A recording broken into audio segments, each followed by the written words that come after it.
वक़ज़ा रब्बुका अल्ला ताबुदू इल्ला इय्याह, तुम्हारे परवरदिगार का ये फैसला है कि इबादत करो तो अल्लाह की करो, अल्लाह के साथ किसी को शरीक न करो, अल्लाह का मकाम किसी और को न दो, अल्लाह के सिवा किसी और के आगे हाथ न फैलाओ, अल्लाह के सिवा किसी और के आगे सर न झुकाओ। दुनिया का सबसे बड़ा पाप क्या है? यही शिर्क है। और आज अफसोस की बात यह है, हमें यह मालूम हो जाए कि भाई हमारा पड़ोसी शराब पीता है, अपनी सगी माँ के साथ, अपनी सगी बहन के साथ जिना करता है, हमारा खून खौल जाए, इतना बड़ा पाप करता है।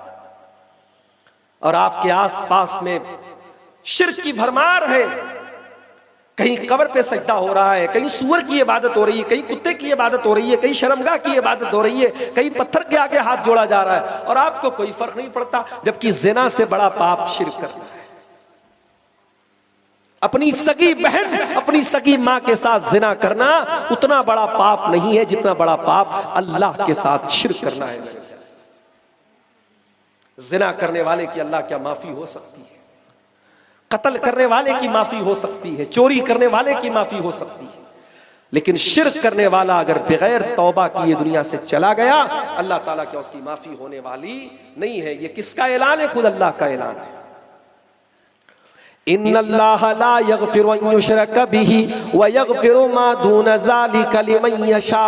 अल्लाह ताला शिर्क को माफ नहीं करेगा, शिर्क से नीचे के जो गुनाह हैं वो माफ हो जाएंगे। इन्नहु मन युशरिक बिल्लाहि फक़द हर्रमल्लाहु अलैहिल जन्ना व मअवाहुन नार व मा लिज़्ज़ालिमीन मिन अंसार।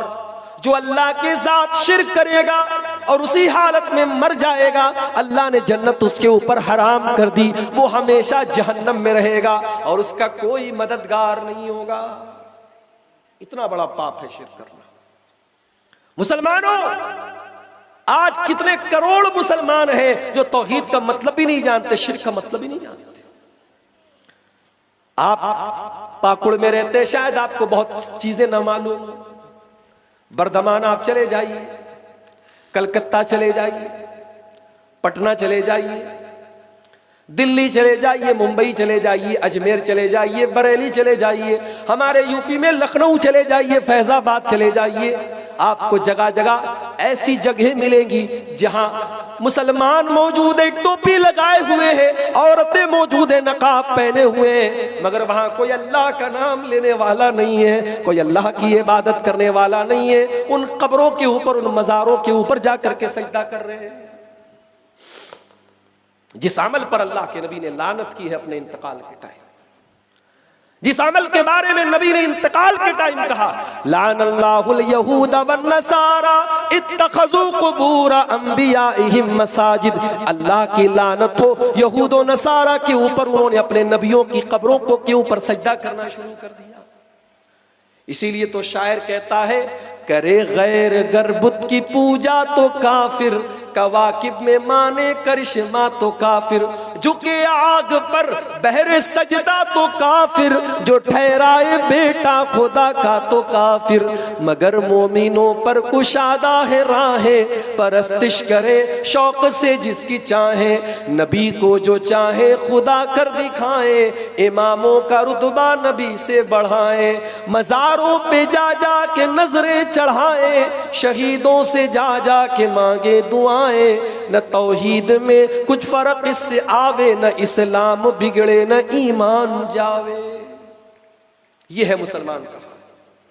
उसके बाद मुसलमान कहता अल्लाह की मदद क्यों नहीं आ रही? अरे कमबख्त, तूने अल्लाह के साथ वफा ही कब की? तू गद्दार है, तू बेवफा है।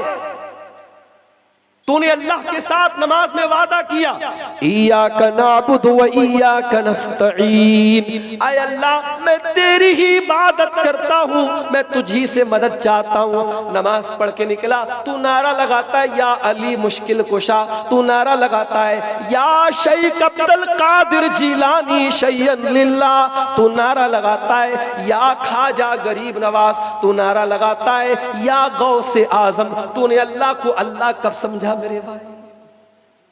तूने तो अल्लाह को पावरलेस कर दिया। अल्लाह के पास कुछ नहीं बचा। अल्लाह ने सारा इख्तियार किसको दे दिया? वलियों को दे दिया। ये है सबसे बड़ा पाप, इसको अल्लाह ने सबसे पहले बयान किया।